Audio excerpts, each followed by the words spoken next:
Hello viewers, आज हम discuss करेंगे रेसिंग द विंड के questions answers. Why was the wind hesitant to join the race, यानी कि जो हवा थी वो क्यों झिझक रही थी रेस में हिस्सा लेने के लिए। The wind was hesitant to join the race, wind जो थी इसलिए झिझक रही थी क्योंकि it was not sure how they would decide which of them had won the race, क्योंकि उसको ये नहीं समझ में आ रहा था कि ये किस तरह से डिसाइड करेंगे, निर्धारित करेंगे कि कौन जीता और कैसे जीता। As the wind itself was invisible, क्योंकि जो हवा थी वो तो अपने आप में अदृश्य थी, यानी कि वो तो दिखाई नहीं देती थी। तो उसको यही कन्फ्यूजन थी कि ये डिसाइड कैसे करेंगे। What do you think of the speaker's idea of using a bag to measure the speed of the wind. अच्छा, स्पीकर का जो आइडिया है कि बैग का यूज़ करना रेस के दौरान, आपको स्पीकर का आइडिया कैसा लगा।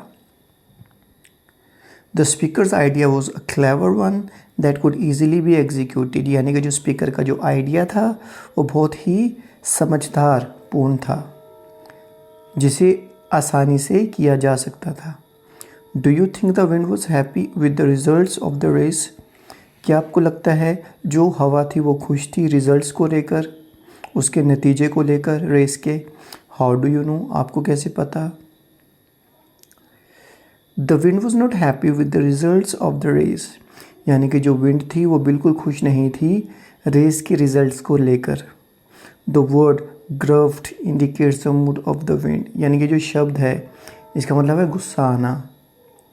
ये चीज़ बताती है, ये वर्ड बताता है कि उसका जो मूड था, विंड का मूड अच्छा नहीं था। Besides that, phrases like huffed and puffed and gruffed around, rattling the chimney pots all day, इस तरह के जो phrases हैं, यानी कि गुर्राना गुस्से से, है ना, इधर उधर दौड़ना गुस्से से, और चिमनी पोर्ट्स के दरवाजे खड़खड़ाना गुस्से से, ये चीज़ें बताते हैं कि विंड गुस्से में थी, वो नाराज़ थी। Also indicated the mood of the wind, यानी कि ये जो फ्रेजेस हैं ये सारे विंड के मूड को दिखाते हैं। The poet uses very short lines, जो पोएट है बहुत छोटी लाइन्स यूज़ करता है। What is the effect of reading the short lines, यानी कि छोटी जो लाइन्स हैं उनको पढ़ने का क्या इफ़ेक्ट है। Do you also run fast when you read the lines, यानी कि आपको भी ऐसा लगता है जैसे आप छोटी लाइन्स पढ़ो आपको भागने का दिल करे। डिस्कस विद योर क्लास से डिस्कस करो।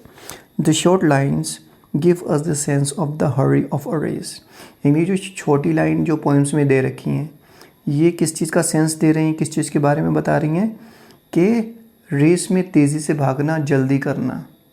Yes I do feel like running fast when I read these lines, हाँ मुझे भी भागना, तेज़ भागना अच्छा लगता है जब मैं इन लाइन्स को पढ़ता हूँ। When we read the poem, we feel the speaker is narrating to us an interesting happening in his life. जब हम पोएम को पढ़ते हैं तो ऐसा लगता है कि स्पीकर हमें एक अपनी कहानी का एक इंसिडेंट पढ़कर सुना रहा है। What tools had the poet used to make the poem feel like a conversation? यानी कि जो पोएट है उसने कौन से टूल्स का इस्तेमाल किया है इस कन्वर्सेशन को बताने के लिए, इसको इफ़ेक्टिव बनाने के लिए। The poet has used colloquial style, poet ने कोलोक्वल स्टाइल मतलब बोल चाल की भाषा का जो स्टाइल है वो यूज़ किया है। कैसे?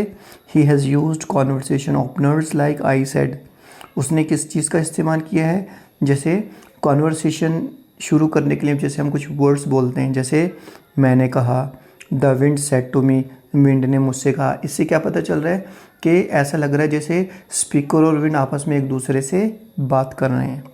And has repeated the dialogue in a simple manner, और नैरेटर ने उस डायलॉग को बहुत ही आसानी तरीके से हमें बताया है। Okay, thank you so much, have a nice time, take care.